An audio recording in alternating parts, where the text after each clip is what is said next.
A Peacock Feather Background by Creative Katie, Karen Birchill.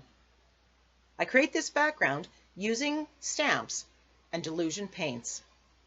If you're not already a subscriber, please take the time to hit the subscribe button. Select the option to be notified of new videos.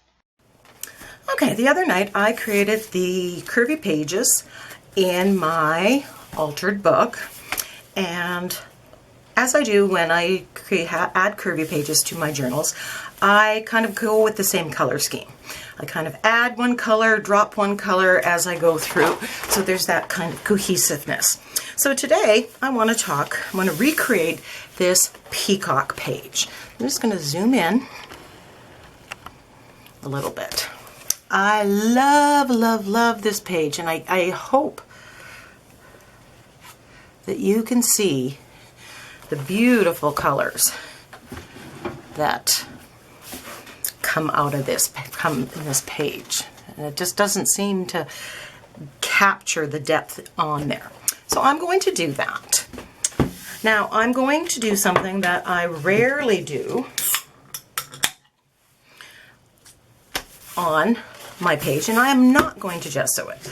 I find that the Dylusions paints work fairly well, sometimes almost better, on a non-gessoed surface.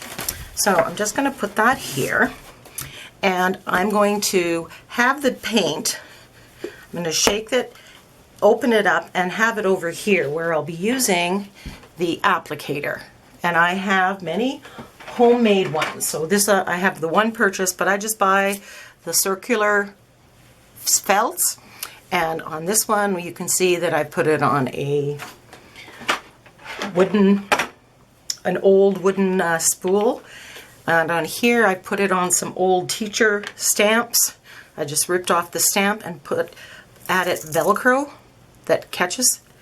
And then here's some more recycled teacher stamps. So sometimes you can get those at the thrift store really inexpensively. Even buy them at Michael's. But just make sure that the color sits firmly on the whole surface, so it's not smaller than what you need. So I have that, and I'm going to set this up over here, and I'm always careful not to spill. So the first thing that I'm going to do is I'm going to start with my StazOn black ink, and I have this peacock feather, and it is a Stampendous stamp. It was one of the very, very, very first stamps that I purchased when I started into mixed media.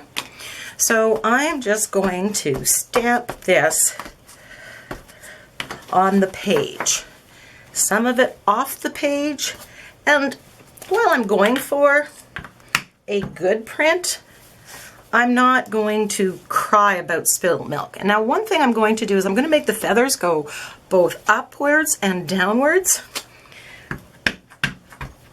a little bit.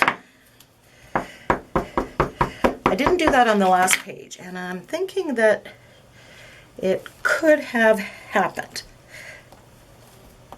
Might have looked better.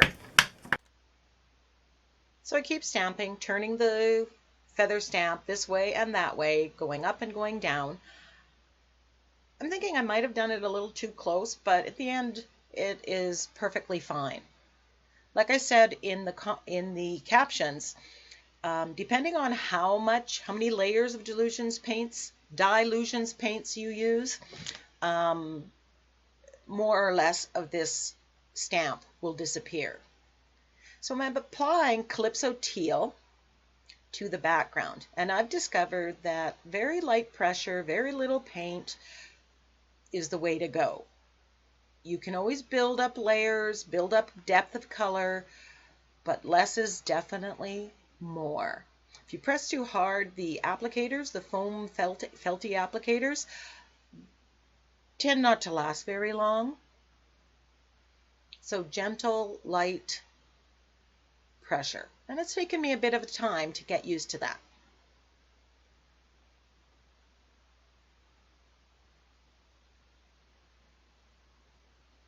So on here I've discovered that the Dylusions paints work exceptionally well without gesso in the mixed media Canson paper.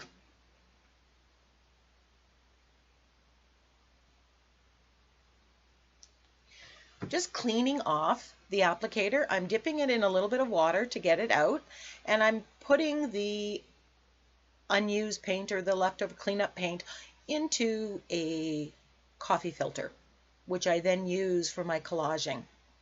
Nothing goes to waste.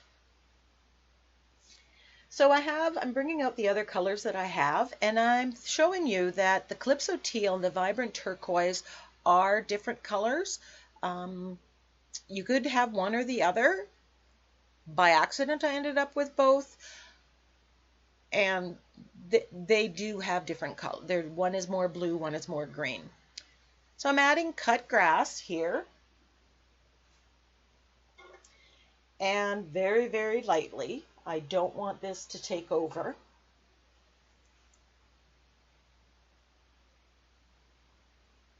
And adding some blue, London blue.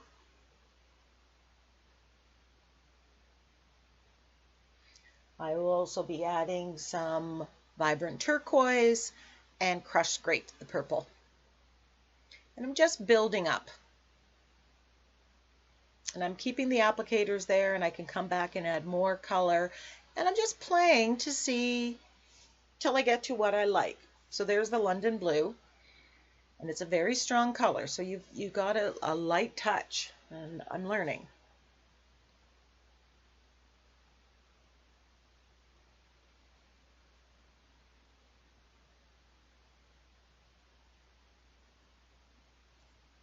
There's the vibrant turquoise coming on.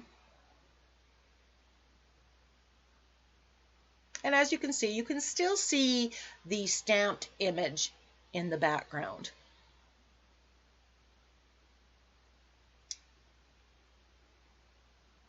Adding a little bit more green, and now the crushed grape.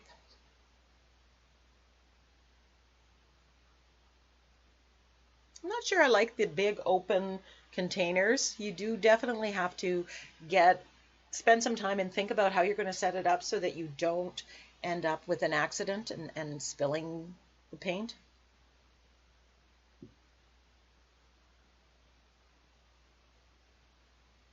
So some of this color right now is looking a little too strong, a little too in your face.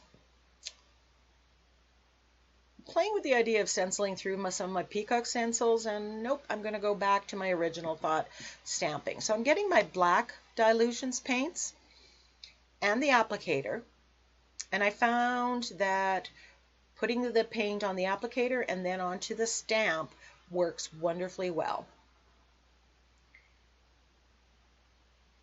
So I'm stamping now on top. I stamped below, and that kind of got pushed back, and now the black is kind of pushing some of the more vibrant colors back, and you can see the feathers, and you get that layering effect, which I love. And definitely I will be using this technique again. I'm drawing in between because I don't want to accidentally smudge.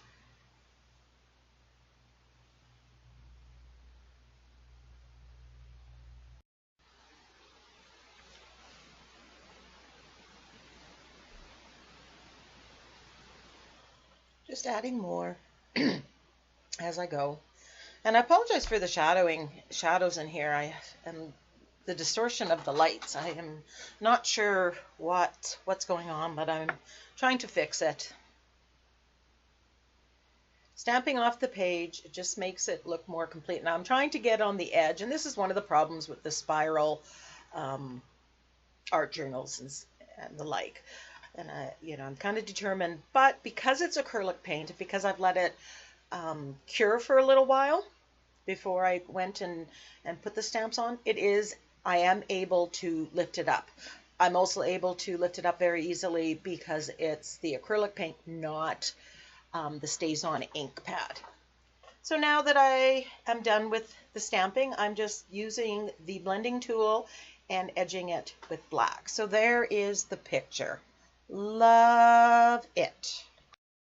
So I'm just going to show you how I clean and make use of all the paints. So one way that you can do is just add a little water to the blending tool and just sponge it off all the color onto paper towels or coffee filters that you will then use for layering backgrounds, for collage pictures, for all sorts of other things that you can do within mixed media. It's a great way to make sure that nothing goes to waste. Then I'm going to show you on the side, and it's a bit of an odd angle, my workspace where I put the Dylusions paints and I move off with the blending tools. And you're going to see that in a minute. There we are. I just reactivate it with water, and then I'm just rubbing ATCs or index cards into the paint and getting the color on there. And I'm building up layers of color over time. In a minute, I'm going to show you some more ATCs that are at various stages that I've created using mop-up paint from the Dylusions paint cards. So there you can see some of the things you can do.